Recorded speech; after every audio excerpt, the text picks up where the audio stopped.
First off, why was it so important for you to put this concert on tonight? Well, people paid a lot of money for tickets. Yeah.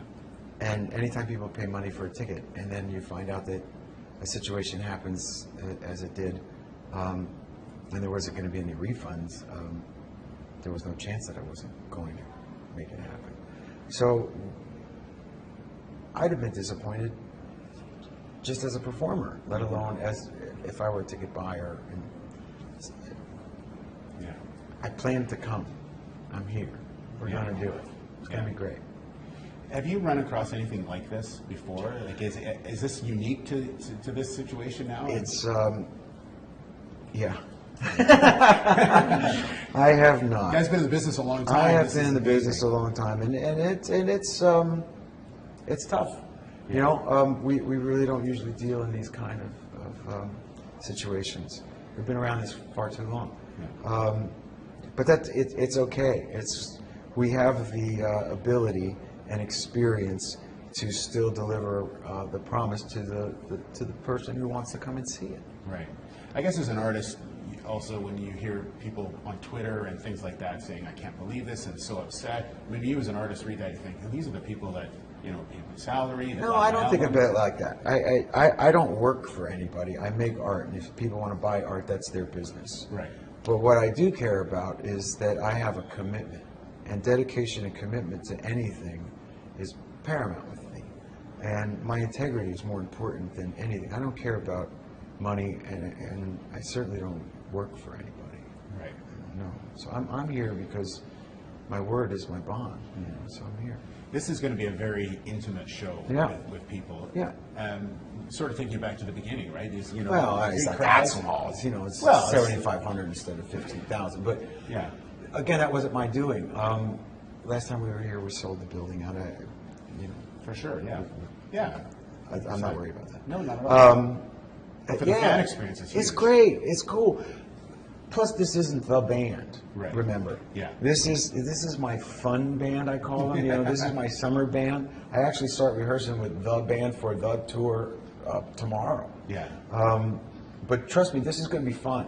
When we heard Robbie Krieger was going to open, we're doing Touch Me. He might not be there, but we're doing. And I'll play all the hits, and we're gonna just show you a little more of who I am, what I do, why I do what I do. Mm-hmm. Not only all our songs, but these are the songs I grew up playing, and these are the things I like to do with my spare time. So tonight's an all-encompassing show. I trust it'll be a unique show and an experience for everybody. It'll be like a block party. Yeah. Talk about the new music that you had came out yesterday.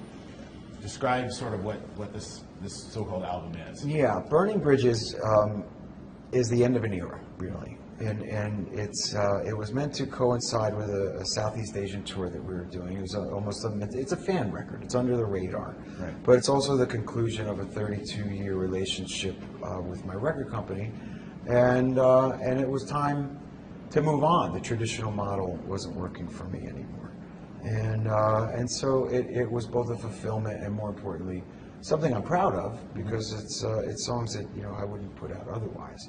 But the record is almost done, and it comes in the spring. Yeah. What will we see in the record, the next record? What is it? I think it's a record of boy, there was a lot to get off my chest in the last year and a half, I mean, I went through a lot of turmoil. Yeah. Both on this playing field and on others, and I had a lot to write about, which is wonderful, because a writer looks for things to write about, not just Moon, June, Spoon, and love stories. You got to find something, and I think this one really is about that integrity and that, that kind of taking a punch and getting back up again, or learning to fly. So I hope that people relate to it. But it's in essence done. I got to tweak things, but I feel great. Now you obviously you mentioned the turmoil that you're having and things like that. When you go, into a new album and you don't have everyone that you're comfortable with Richie's not there, do you ever look up and go, oh, It's different now. Look, the greatest thing I can tell you about my relationship with Richie Sambora, which was fantastic, and still, for sure. as far as I'm concerned, he'll always be my friend. We wrote some great songs. The greatest thing I would tell people about him was you'd be lucky to call him your friend.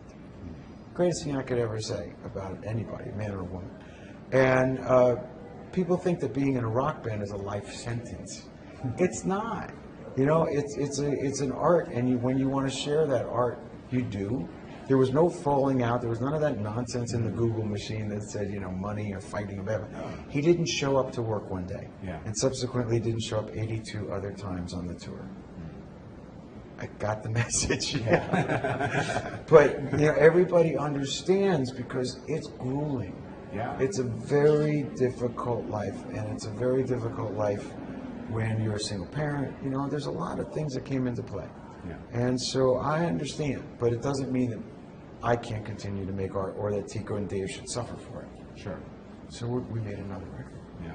And you still enjoy the touring and all that? You like Not to the level that I did when I was a kid. When we came up here 29 years ago to record Slippery When Wet, the idea of living up here for a couple of months was wonderful. It's more fun than you can ever imagine. I could probably imagine. I was in a rock band. But the idea of living out of a suitcase to me isn't all that appealing now. Yeah. This was very different 29 years ago. There wasn't The town was much different. Sure, our lifestyles were much different, all that kind of good stuff that went with it. You couldn't get here directly. There wasn't even a direct flight to Vancouver back then.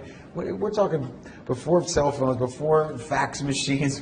I had to walk uphill to school both ways. Carrying ice.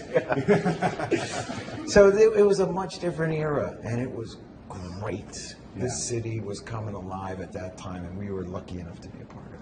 And the last thing is, what would you say to those people in Vancouver who are going to come see you tonight? What would you want to say to them about everything that's happened? Amen. It's been a hell of a ride. It certainly isn't over. I'm sorry what happened this weekend, but as I was able to, and with the help of the tourism board and the arena and our management and all of those who helped to fix this mess, let's just forget about it. Put it behind us. Like Bill Belichick says, we're off to Cincinnati. Let's just go have a block party tonight and not worry about anything else. And nothing bad's happened to Belichick afterwards. He's got 4 rings to go with it, but that's another story. John, thanks very much. All right, pleasure.